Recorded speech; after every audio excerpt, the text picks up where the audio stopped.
आपको बड़ी खबर बताएं, शिक्षक बहाली सप्लीमेंट्री का रिजल्ट जारी कर दिया गया है। और भी लोगों की भर्ती प्रक्रिया की जाएगी और भी लोगों का रिजल्ट जारी होगा। शिक्षा विभाग तैयारी भी कर रहा है और इसकी भी तारीखों की घोषणा जल्द की जाएगी। इसके लिए उन्हें थोड़ा इंतजार करना होगा।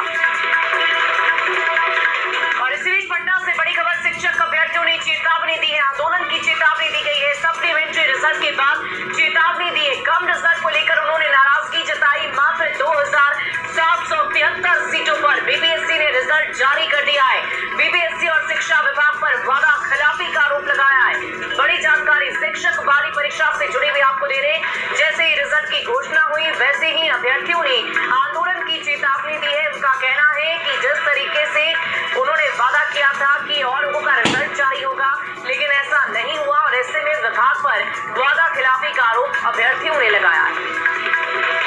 तो शिक्षक बहाली से जुड़ी हुई बड़ी जानकारी आपको दे रहे हैं। अभ्यर्थियों की तरफ से एक बार फिर से आंदोलन की चेतावनी दी गई है। कम रिजल्ट को लेकर नाराजगी अभ्यर्थियों को देखने को मिली। बीपीएससी और शिक्षा विभाग पर गंभीर आरोप वादा खिलाफी के अभ्यर्थी लगा रहे हैं। और हम इसको देख करके चौंके हुए हैं कि शिक्षा विभाग ने विधानसभा के अंदर लिखित में जो जवाब दिया मेरे सवाल का, उसका भी पालन नहीं हो रहा है।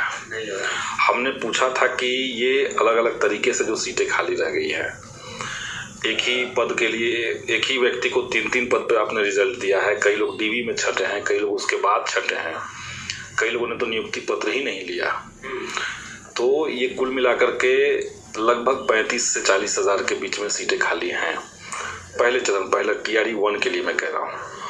तो सरकार को कम से कम 20,000 सीटों पे न लाना चाहिए था। शिक्षा विभाग ने लिखित में जो कहा था कि एक अनएलिजिबल जितने कैंडिडेट्स हैं उनके लिए और जो मल्टीपल रिजल्ट दिए गए हैं एक व्यक्ति के, उनके लिए 2 चीज़ों के लिए हम सप्लीमेंट्री लाएंगे।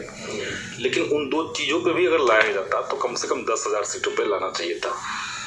तो शिक्षा विभाग अपने ही किए हुए बात पर खरा अगर नहीं उतर रहा है तो ये होता। तो कई सारे छात्र हैं जो मिनिमम कट ऑफ को पार किए हुए हैं, लेकिन फाइनल मेधा सूची में उनका नाम नहीं है, तो उनको मौका मिलता। तो ये होना चाहिए था। उसके लिए के पाठक मानते हैं कि केवल एक जिम्मेदार है शिक्षक, और इसीलिए शिक्षकों को सजा देनी चाहिए, ये के पाठक का मानना है। जबकि हम मानते हैं कि बेसिक इंफ्रास्ट्रक्चर, स्कूलों में बुनियादी ढांचा नहीं रहने और लंबे समय तक स्कूलों में शिक्षक नहीं रहने के चलते, बहाली नहीं होने के चलते स्कूली सिस्टम कमज़ोर हुआ है। तो उसको जब दुरुस्त करना है तो ओवरऑल दुरुस्त करना चाहिए। अब अभी क्या हो रहा है कि शिक्षा विभाग केवल टारगेट कर रही है शिक्षकों को। जो राइट टू एजुकेशन एक्ट है उसके मुताबिक बना हुआ है कि एक स्कूल कितने दिन तक खुलेगा। मिनिमम 220 दिन तक मान लिया स्कूलों को खुलना चाहिए। प्राथमिक विद्यालय में 8,800 घंटे की पढ़ाई और 1,000 घंटा माध्यमिक और उच्चतर माध्यमिक में पढ़ाई होनी चाहिए। तो ये सब क्राइटेरिया जब बिहार का सारा स्कूल फुलफिल कर रहा था तो कोई ज़रूरत नहीं थी कि आप स्कूलों में समय को बढ़ा दें, छुट्टियों को काट दें, या ये कह दें कि गर्मी की छुट्टी में भी टीचर स्कूल जाएंगे। ये सिर्फ इसलिए हो रहा था कि इस टीचर्स को उत्पीड़ित किया जाए, उनको परेशान किया जाए।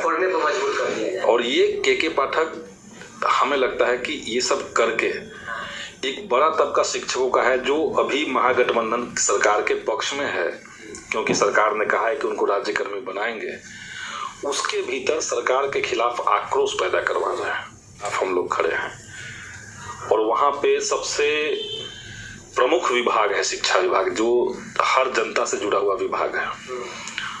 उस विभाग के अंदर अगर ये फरमान आ जाए कि कोई शिक्षक सरकार की किसी भी नीति की आलोचना नहीं कर सकता है, यहाँ तक कि शिक्षा विभाग जो उल जुलूल फरमान जारी करेगा उस पर कोई कमेंट नहीं कर सकता है, तो ये लोकतंत्र का हनन हुआ।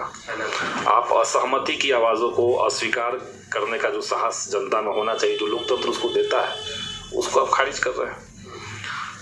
उसी तरीके से संविधान का आर्टिकल 19(1) ये कह रहा है कि आप अगर देश के नागरिक हैं तो आप संगठित हो सकते हैं, अपना बार्गेनिंग पावर बढ़ा सकते हैं, और आपातकाल की स्थिति में ही कुछ एक्स्ट्रा ऑर्डिनरी सिचुएशन अगर रहेगा तभी इस पर स्थगन लग सकता है। बिहार में कोई स्थिति इस तरह की नहीं है। अब शिक्षा विभाग ने फरमान जारी कर दिया कि कोई भी शिक्षक जो है वो किसी संगठन से नहीं जुड़ सकते हैं। आप समझ लीजिए कि इमरजेंसी जब देश में था, इंदिरा गांधी की सरकार थी, उस समय भी इमरजेंसी के दौरान भी शिक्षकों को शिक्षक संगठन से जुड़ने पर रोक नहीं लगा था। इमरजेंसी में जरूर हुआ था कि कोई शिक्षक संगठन आंदोलन में नहीं उतरेगा, लेकिन हम संगठन से जुड़ जाएंगे इसलिए हमको सजा मिल जाएगा, ये इमरजेंसी में भी नहीं हुआ। और इमरजेंसी के खिलाफ उस समय सरकार के खिलाफ जेपी आंदोलन जो चला, उसी जेपी आंदोलन की उपज से बिहार में पिछले 30 सालों की सरकार चल रही है। और इस सरकार में अगर इस तरह के फैसले आ जाए जो इमरजेंसी से भी ज़्यादा अनडेमोक्रेटिक वाला सिचुएशन पैदा कर दे, तो ये तो हास्यास्पद भी है, चिंता वाली भी बात है। इसीलिए हम चाहते हैं कि जितने फरमान के पाठक के द्वारा अलोकतांत्रिक और गैर संवैधानिक चीज़ें जारी हुई है उनको विड्रॉ किया जाए और इस बात की शिनाख्त की जाए, जांच की जाए। तो दोस्तों, आपने स्पष्ट रूप से सुना और ये बात भी क्लियर हो गई है कि सेकंड के बाद थर्ड मेरिट लिस्ट की मांग जो है वो जारी हो रही है।